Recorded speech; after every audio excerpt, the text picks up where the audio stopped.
Bonjour et bienvenue à Madrasanet.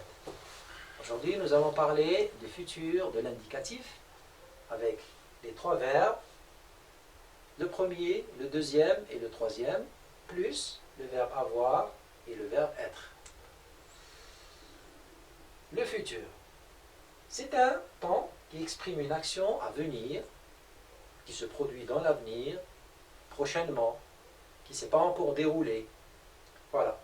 Nous allons schématiser ça par un petit axe, c'est l'axe du temps. On a positionné le présent au milieu. Par rapport au présent, on va situer le passé et le futur pour comprendre la différence.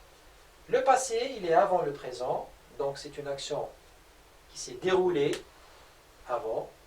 Et le futur, c'est une action qui va se dérouler, qui ne s'est pas encore produite. Donc, c'est dans l'avenir que va se dérouler cette action. Donc voilà, le futur de ce côté et le passé avant le présent. Maintenant, le futur, avec toutes les terminaisons de tous les groupes, elles ne changent pas. Que ce soit le premier, ou le deuxième, ou le troisième groupe, la terminaison ne change pas pour tous les pronoms.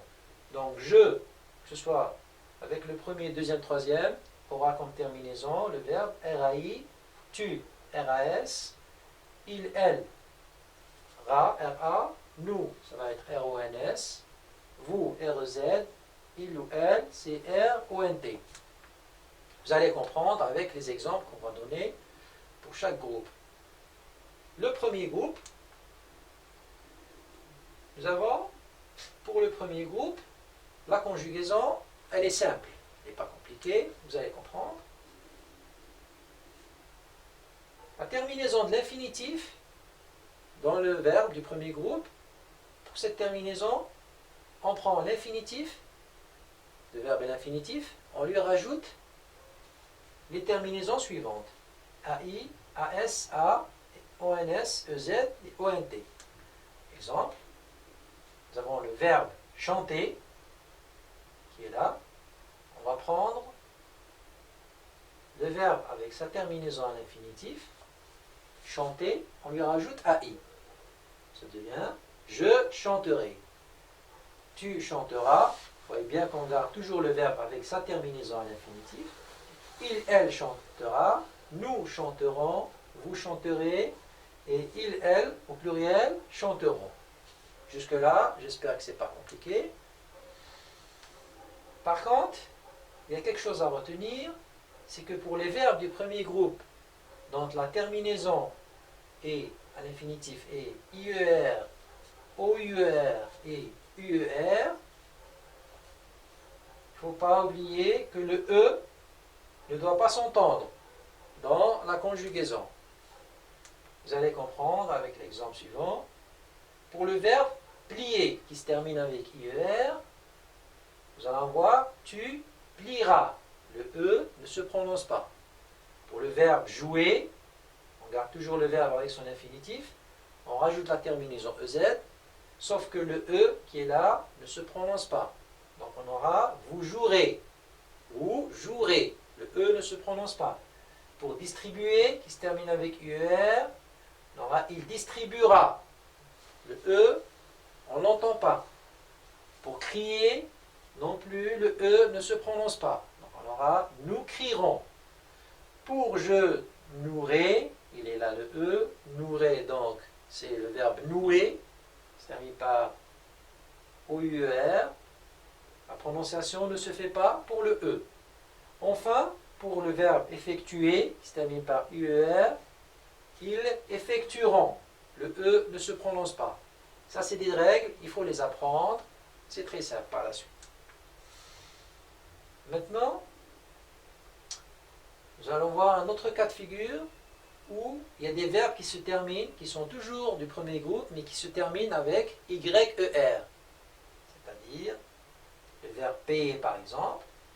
On va voir que le Y, au futur simple, il va se transformer en I. Et le E qui est à côté devient muet. Il ne se prononce pas.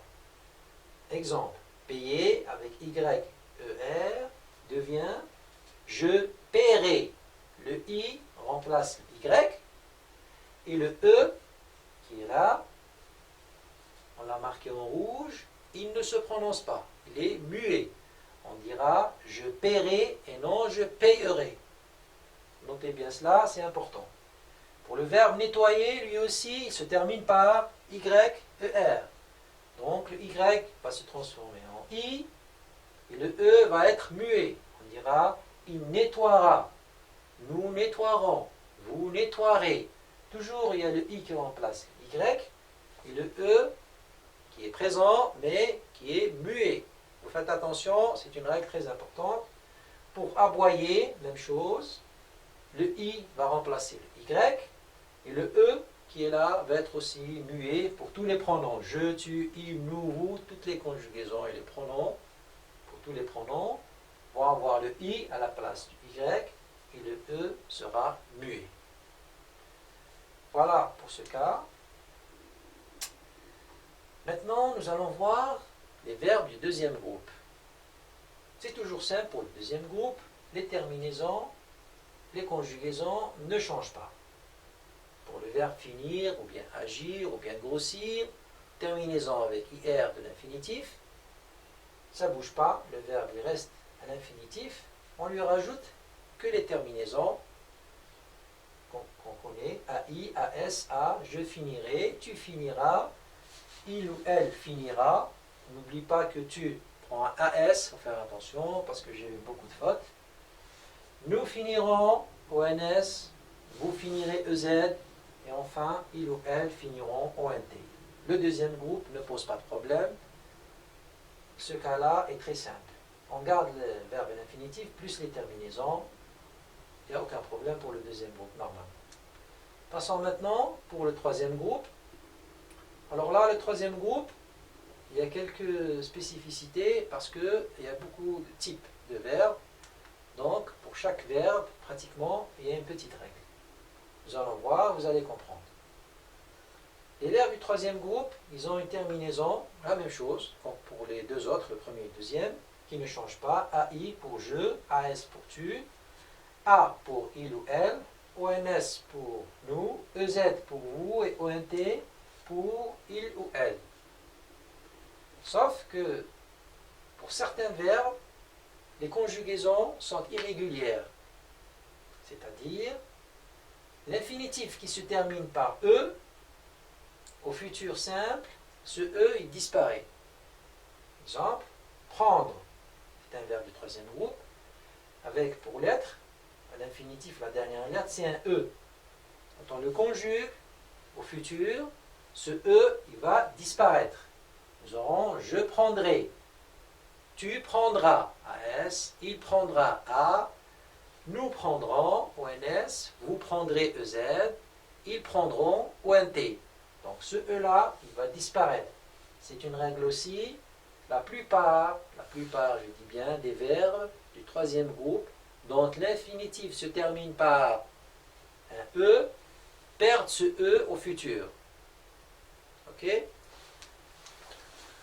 Une autre remarque aussi, à ne pas oublier, c'est que la plupart des verbes aussi qui se terminent par IR ou bien WAR, OIR, auront un deuxième R quand ils seront conjugués au futur simple de l'indicatif. Par exemple, le verbe courir, conjugué devient je courrai. Il y a un seul R ici, on lui rajoute un deuxième R. Tu courras à S, il, elle courra à, nous courons, deux R, vous courrez, deux R, ils courront, deux R aussi. Un autre verbe qui se termine par OIR, c'est des exemples, le premier avec IR et le deuxième avec OIR. Ces deux exemples-là de verbes auront un double R. Voir sera je verrai. Tu verras AS, il verra A, nous verrons ONS, vous verrez EZ et ils verront ONT. Donc il y a toujours un double R. À noter enfin que il y a d'autres verbes qui changent carrément de radical. On a l'impression que c'est un autre mot qu'on a utilisé, alors que c'est le même mot, c'est le même verbe, mais conjugué au futur, il se transforme complètement.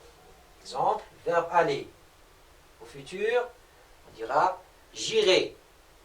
Vous voyez, ça n'a rien à voir avec aller, mais c'est ça la conjugaison, il faut l'apprendre. On n'y peut rien, c'est comme ça, la langue française. J'irai à I, tu iras à S, il ira à, elle aussi ira à, nous irons au NS, vous irez, ils iront, etc. Pour avoir aussi, le verbe, il change radical. C'est un autre mot qui se place au futur. On aura j'aurai, tu auras S, il ou elle aura, nous aurons, vous aurez, ils auront. Pour le verbe être, la même chose, c'est un autre mot qui prend la place, donc le radical disparaît. On aura être au futur de l'indicatif.